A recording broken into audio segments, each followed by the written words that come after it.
સર્વ મિત્રોને મારા જય શ્રી કૃષ્ણ. રાધે રાધે. આજે આપણે પુરુષોત્તમ માસનો 14મો અધ્યાય, જેમાં દ્રઢ ધનવાનો પૂર્વજન્મ અને મૌન વ્રતની અદ્ભુત કથા વાર્તાનું શ્રવણ કરીશું. સનાતન ધર્મમાં શાસ્ત્રો અને ગ્રંથોમાં સર્વ માસમાં ઉત્તમ માસ જો કોઈ હોય તો એ પુરુષોત્તમ માસ છે, જેને અધિક માસ તરીકે પણ ઓળખવામાં આવે છે. પુરુષોત્તમ માસ દરમિયાન પૂજા પાઠ, દાન અને સત્કર્મોને ખાસ મહત્વપૂર્ણ માનવામાં આવે છે. આ માસ દરમિયાન કરવામાં આવતા દાન પુણ્ય અનંત ગણું પુણ્ય લાવે છે. તેથી લોકો ઉદારતાથી ગરીબોને ભોજન, વસ્ત્રો અને અન્ય આવશ્યક વસ્તુઓનું દાન કરે છે, જેનાથી ભગવાન વિષ્ણુના આશીર્વાદ સાથે સુખ અને સમૃદ્ધિ મળે છે. આ મહિના દરમિયાન ઓમ નમો ભગવતે વાસુદેવાય મંત્રનો જાપ કરો, શ્રીમદ ભગવદ્ ગીતાનો પાઠ કરવો અને નદીમાં પવિત્ર સ્નાન કરવાનો વિશેષ મહિમા રહેલો છે. પુરુષોત્તમ માસમાં મહિલાઓ દ્વારા માટીમાંથી બનાવેલી કાંઠા ગોરમાની મૂર્તિ, જેની ભક્તિભાવથી પૂજા અર્ચના કરવામાં આવે છે.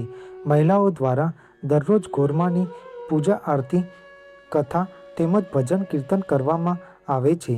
એક માસ સુધી આ રીતે મહિલાઓ શ્રદ્ધાપૂર્વક હર્ષોલ્લાસથી પુરુષોત્તમ માસની ઉજવણી કરે છે. પુરુષોત્તમ માસના અંતિમ દિવસે ભજન કીર્તન સાથે વાતે ગાતે ગોરમાને નદીના જળમાં વિસર્જન કરી પુરુષોત્તમ માસની પૂર્ણાહુતિ કરે છે. આમ સૌ કોઈ પુરુષોત્તમ ભગવાનનું વ્રત કરે છે. હવે પુરુષોત્તમ માસના 14મા અધ્યાયમાં દ્રઢ ધનવાનો પૂર્વજન્મ વિશે જાણીશું. સૂત પુરાણી બોલ્યા કે, હે મુનિશ્રેષ્ઠો, રાજા દ્રઢ ધનવા ચિંતાતુર દશામાં હતા. તેવા સમયે ઋષિ વાલ્મીકી તેમના રાજમહેલ પધાર્યા. તેથી રાજા દ્રઢ ધનવાને ખૂબ આનંદ થયો. તેમણે વાલ્મીકી ઋષિને માનભેર આવકાર્યા. તેમનું પૂજન કરી પગ ધોઈને તે જળ મસ્તકે ચઢાવ્યું અને તેમના પગે પડી ગયા. ઋષિ વાલ્મીકીએ તેમની ઉદાસીનું કારણ પૂછતા તેમણે જંગલમાં બનેલી ઘટના કહી સંભળાવી. પોપટનો કહેવાનો અર્થ શું છે એ પણ પૂછ્યું. ઉપરાંત તેમણે જણાવ્યું કે મારી પાસે રાજ્ય છે, દેવ જેવા 4 પુત્ર છે, સુલક્ષણા પત્ની છે, હાથી, ઘોડા, રથ આદિ અઢળક સમૃદ્ધિ છે. આ બધું મને કયા પુણ્યના આધારે મળ્યું છે તે વિશે જણાવો તો મારા ઉપર ઘણી કૃપા થશે. આ બધું જાણવા મારું મન ઘણા સમયથી બેચેન બન્યું છે. દ્રઢ ધનવાની આવી વાણી સાંભળી ઋષિ વાલ્મીકી ધ્યાન મગ્ન બન્યા. થોડી વાર પછી રાજા દ્રઢ ધનવાને ઉદ્દેશીને બોલ્યા કે, હે રાજન, તું પૂર્વ જન્મમાં દ્રાવિડ દેશમાં બ્રાહ્મણ કુટુંબમાં જન્મ્યો હતો. તારું નામ સુદેવ હતું. તે વખતે અગ્નિ હોત્રાદિ યજ્ઞો કરી શ્રી હરિને પ્રસન્ન કર્યા હતા. તું ધાર્મિક વૃત્તિવાળો, વેદનું અધ્યયન કરનારો, સંતોષી અને વિષ્ણુ પરાયણ હતો. તારી પત્નીનું નામ ગૌતમી હતું. તે પતિવ્રતા સ્ત્રી હતી. તમને કોઈ સંતાન ન હોવાથી તું ખૂબ દુઃખી થતો હતો. આ બાબતે તે પત્ની સમક્ષ કરી હતી. પણ ગૌતમી જ્ઞાની હતી. તેણે સુદેવને આશ્વાસન આપતા કહ્યું કે, તમે વિદ્વાન છો, સંતાનની લાલસા રાખી શા માટે દુઃખી થાવ છો? જો સદભાગ્ય પુત્ર હોય તો કુળને તારે છે, પરંતુ પુત્ર હોય તો જીવન વિસ્મય પણ બનાવી દે છે, કુળને કલંક લાગે છે. માટે મારું કહેવું છે કે ચિંતા છોડી તમે શ્રી હરિનું ભક્તિપૂર્વક આરાધના કરો. તે તમારી ચિંતા દૂર કરશે. જેમ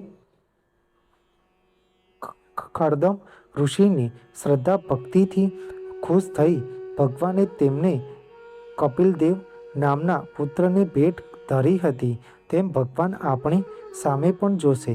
ગૌતમીના આવા વચનો સાંભળી સુદેવ આનંદિત થયો. તે પોતાની પત્નીને સાથે લઈ તાવરણી નદીના કિનારે ગયો. ત્યાં તેણે તપ આદર્યું.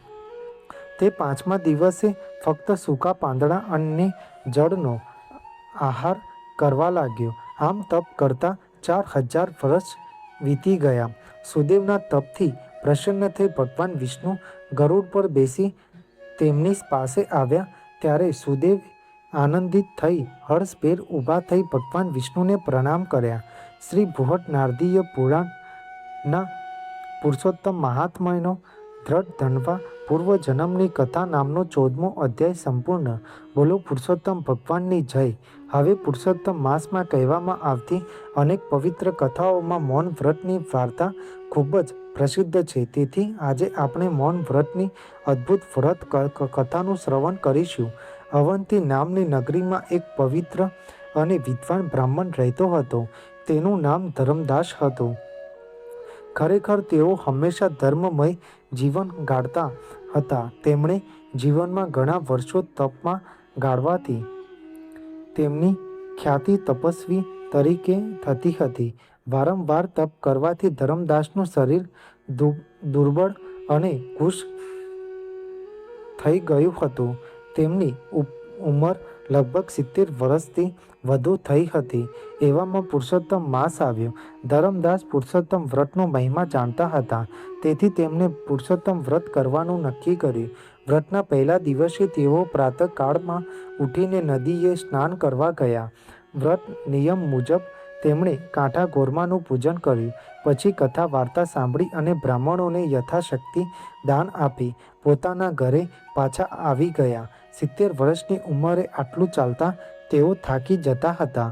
તદુપરાંત તેમણે ઉપવાસ કર્યો હોવાથી તેમના શરીરમાં અશક્તિ આવી ગઈ હતી. બીજા દિવસે તેઓ સ્નાન કરવા નદીએ ગયા, પણ ગઈકાલ કરતાં આજે તેમની તકલીફ વધી ગઈ હતી.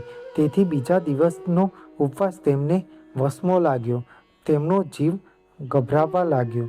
તેઓ વિચારવા લાગ્યા કે જો બીજા દિવસના ઉપવાસથી મારી આવી હાલત થઈ ગઈ છે તો આખો મહિનો ઉપવાસથી કેમ ખેંચાશે? પણ પુરુષોત્તમ વ્રતનો સંકલ્પ કરેલો, તેથી નિયમ ભંગ કરે તો તે દોષમાં પડે. પણ એમના દુર્બળ શરીરથી હવે ઉપવાસ થઈ શકે તેમ ન હતું. પરંતુ ધર્મ પ્રત્યે અડગ શ્રદ્ધા અને વિશ્વાસ હતો. ધર્મદાસ શરીરથી ભલે ભાગી પડ્યા હતા, પણ તેમનું મન ઘણું મજબૂત હતું. દિવસ દરમિયાન અને મોડી રાત સુધી ધર્મદાસ જાગતા રહ્યા અને પુરુષોત્તમ ભગવાનનું નામ સ્મરણ કરતા રહ્યા. મોડી રાતે તેમને ઊંઘ આવી અને સપનામાં તેમને પુરુષોત્તમ ભગવાનના દર્શન થયા અને પુરુષોત્તમ ભગવાને કહ્યું કે હે ભક્ત, ઉંમરના લીધે તારાથી ન થઈ શકે એવું વ્રત તે લીધું છે. 2 દિવસના ઉપવાસથી જ તારા હોશકોશ ઉડી ગયા છે. તેથી તારે ટકી રહેવું મુશ્કેલ છે. વ્રત સંકલ્પ કરીને ભાગવો તેમાં દોષ છે, પણ તારો મજબૂત સંકલ્પ જોઈ તારું વ્રત જળવાઈ રહે એવો રસ્તો બતાવવા આવ્યો છું. એટલે ધ્યાનથી સાંભળ. આ પુરુષોત્તમ માસમાં જે મૌન પાળે તે ખાય તો પણ તેને ઉપવાસનું ફળ મળે છે. માટે તું મૌન વ્રત લે. આખો દિવસ મૌન વ્રત રાખ. આમ ધર્મદાસને ઉપાય બતાવી ભગવાન પુરુષોત્તમ અંતર ધ્યાન થઈ ગયા. સપનું પૂરું થતાં ધર્મદાસ જાગી ગયા અને તેમણે તે જ પળે મૌન વ્રત ધારણ કરી લીધું. ત્રીજા દિવસે તેઓ માંડ લાકડીના ટેકા વડે નદીએ સ્નાન કરી આવ્યા. ઘેર આવ્યા પછી ભોજન ગ્રહણ કર્યું. ભોજન લીધા પછી તેમના શરીરમાં કંઈક શક્તિનો સંચાર થયો. તેમણે આખો દિવસ મૌન વ્રત રાખી પુરુષોત્તમ ભગવાનનું નામ સ્મરણ ચાલુ રાખ્યું. શરીરમાં શક્તિનો સંચાર થતાં તેમનું મનોબળ વધુ દ્રઢ થયું. આ રીતે મૌન વ્રત રાખી આખા પુરુષોત્તમ માસનું વ્રત પૂરું કર્યું. તેમણે વ્રતનું ઉજવણું પોતાની યથાશક્તિ પ્રમાણે કર્યું.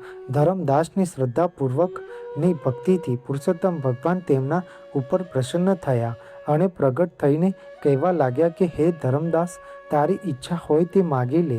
હું તારા ઉપર પ્રસન્ન થયો છું. ત્યારે ધર્મદાસ કહે છે કે હે પુરુષોત્તમ ભગવાન, તમે મારા ઉપર અનહદ કૃપા કરીને મને દર્શન આપ્યા છે.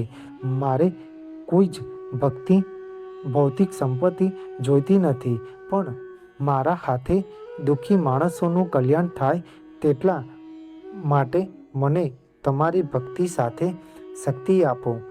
મને એટલું બળ આપો કે હું તન મન ધનથી દરેક જીવની સેવા કરી શકું અને છેલ્લે મારો વૈકુંઠમાં વાસ થાય તેમ કરો. આમ તથાસ્તુ કહી પુરુષોત્તમ ભગવાન અદૃશ્ય થઈ ગયા. ધર્મદાસ મૌન વ્રત પાળવાથી ભગવાનની પૂર્ણ પ્રસન્નતા પામ્યા હતા. તેમને મૌન વ્રતનું મહત્ત્વ સમજાયું હતું. હવે તેમણે પોતાની કથાઓમાં મૌન વ્રતનો મહિમા સમજાવવા માંડ્યા અને તેઓ કહેતા હતા કે મનુષ્ય જીવ દિવસમાં અમુક સમય મૌન પાળવું જોઈએ. તે શક્ય ન બની શકે તો આંતરે દિવસે અમુક સમય મૌન પાળવું જોઈએ. તે પણ ન બની શકે તો અઠવાડિયામાં એક દિવસ નક્કી કરી મૌન પાળો. આખો દિવસ ન બની શકે તો અમુક સમય પૂરતું મૌન પાળો. છેવટે તે પણ ન બની શકે તો જમતી વખતે અવશ્ય મૌન પાળો. આનાથી તમને અનેક પ્રકારના લાભ થશે. 12 વર્ષ સુધી જે મૌન પાળે છે તેને વચન સિદ્ધિ પ્રાપ્ત થાય છે. મૌન વ્રત રાખવાથી જીવનનું કલ્યાણ અને ભગવાન પ્રસન્ન થાય છે. દિવસે ધર્મદાસની સમૃદ્ધિ વધતી ગઈ. 70 વર્ષની ઉંમરે પણ તેમણે ધર્મના ઝરણા વહેતા મૂકી દીધા. ઠેર ઠેર સદાવ્રતો બંધાવ્યા. ગૌશાળા અને ધર્મશાળાઓ બાંધી અન્નદાન વસ્ત્રદાન કર્યા. તેઓ રાત દિવસ ધર્મ કાર્યમાં જ ડૂબેલા રહેતા હતા. આમ મૌન વ્રતના પ્રતાપે અને શ્રી પુરુષોત્તમ ભગવાનની અડગ શ્રદ્ધા ભક્તિના કારણે ધર્મદાસ મૃત્યુ પછી વૈકુંઠમાં વાસ થયો. હે પુરુષોત્તમ ભગવાન જેવા ધર્મદાસને ફળ્યા તેવા કથા વાંચનાર સાંભળનાર સૌને ફળજો. બોલો પુરુષોત્તમ ભગવાનની જય. કહેવાય છે કે ન બોલ્યામાં 9 ગુણ, બોલે બીગડી જાય મૌન તણો મહિમા ગણો. પ્રભુ પ્રસન્ન થાય જે વ્યક્તિ સાચા મનથી ભગવાન પુરુષોત્તમનું વ્રત અને નિસ્વાર્થ ભાવે સેવા પૂજા કરે છે તેની પુરુષોત્તમ ભગવાન સર્વ મનોકામના પૂર્ણ કરે છે. તમને મારી આ માહિતી સારી લાગી હોય અને કંઈક નવું જાણવા મળ્યું હોય તો મારી આ ચેનલને લાઈક, શેર, કોમેન્ટ અને સબસ્ક્રાઈબ કરજો, જેથી તમને મારા નવા વિડીયોની માહિતી મળતી રહે. સર્વને મારા જય સ્વામિનારાયણ અને હર હર મહાદેવ.